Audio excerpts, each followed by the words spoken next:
teman-teman, selamat menonton ya. Engkau anak raja, Jangan lupa subscribe ya.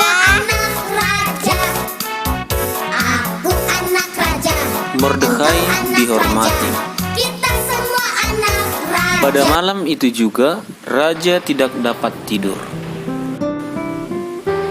Maka bertitahlah Baginda membawa kitab pencatatan sejarah. Lalu dibacakan di hadapan raja. Dan di situ didapati suatu catatan tentang Mordekhai yang pernah memberitahukan bahwa Bigtan dan Teres, dua orang sida-sida raja yang termaksud golongan penjaga pintu, telah beriktihar membunuh Raja Ahasuerus. Tentara, tentara! Hormat raja. Bawakan dulu kepada saya buku kitab pencatatan sejarah. Baik raja, hamba akan mengambil buku pencatatan sejarah. Ini dia catatan sejarahnya. Hamba sudah menemukannya, raja. Bacakanlah, saya ingin tahu pencatatan sejarah apa yang bertambah dalam beberapa waktu yang lewat.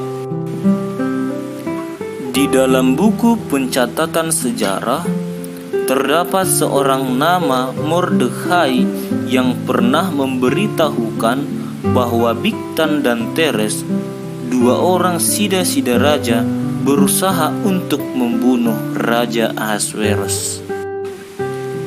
Mendengar hal itu, maka bertanyalah raja,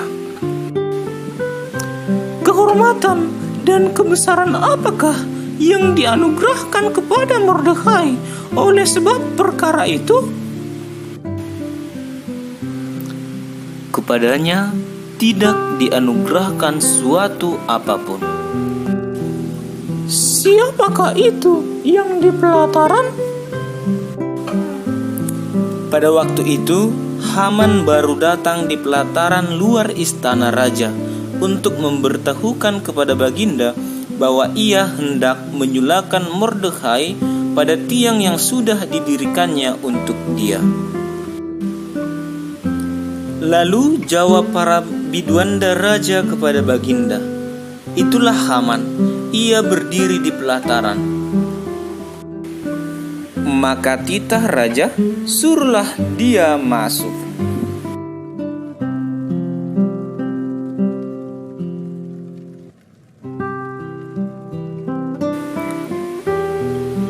Titah raja kepada tuan, agar tuan masuk menghadap raja.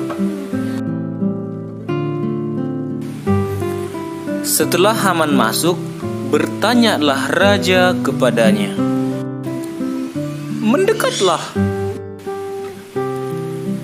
Apakah yang harus dilakukan kepada orang yang raja berkenan menghormatinya?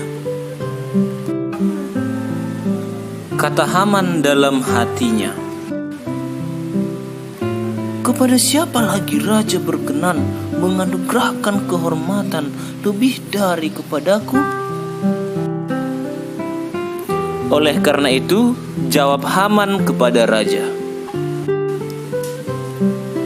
mengenai orang yang raja berkenan menghormatinya, hendaklah diambil pakaian kerajaan yang biasa dipakai oleh raja sendiri, dan lagi kuda yang biasa dikendarai oleh raja sendiri, dan yang diberi mahkota kerajaan di kepalanya. Dan hendaklah diserahkan pakaian dan kuda itu ke tangan seorang dari antara para pembesar raja, orang-orang bangsawan.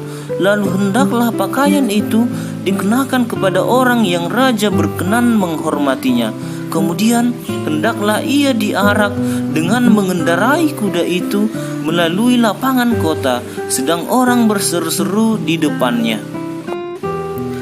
Beginilah dilakukan kepada orang yang raja berkenan menghormatinya. Maka titah raja kepada Haman,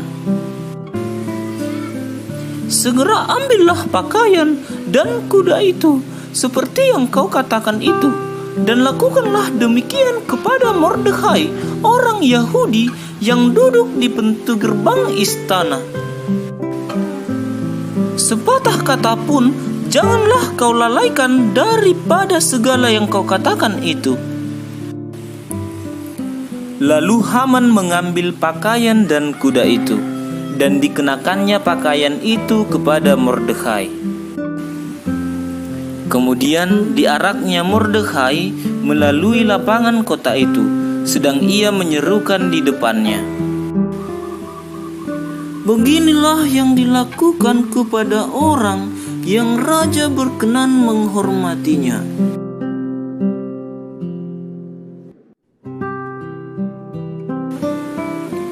Beginilah dilakukan kepada orang yang raja berkenan menghormatinya. Kemudian kembalilah Mordekhai ke pintu gerbang istana raja. Tetapi Haman bergesa-gesa pulang ke rumahnya dengan sedih hatinya dan berselubung di kepalanya. Dan Haman menceritakan kepada Zeres istrinya dan kepada semua sahabatnya apa yang dialaminya. Maka kata para orang arif bijaksana dan Zeres istrinya kepadanya, "Jikalau Mordekhai yang di depannya engkau sudah mulai jatuh adalah keturunan Yahudi, maka engkau tidak akan sanggup melawan dia. Malahan engkau akan jatuh benar-benar di depannya." Selagi mereka itu bercakap-cakap dengan dia, datanglah sida-sida raja, lalu mengantarkan Haman dengan segera ke perjamuan yang dilakukan oleh Ester.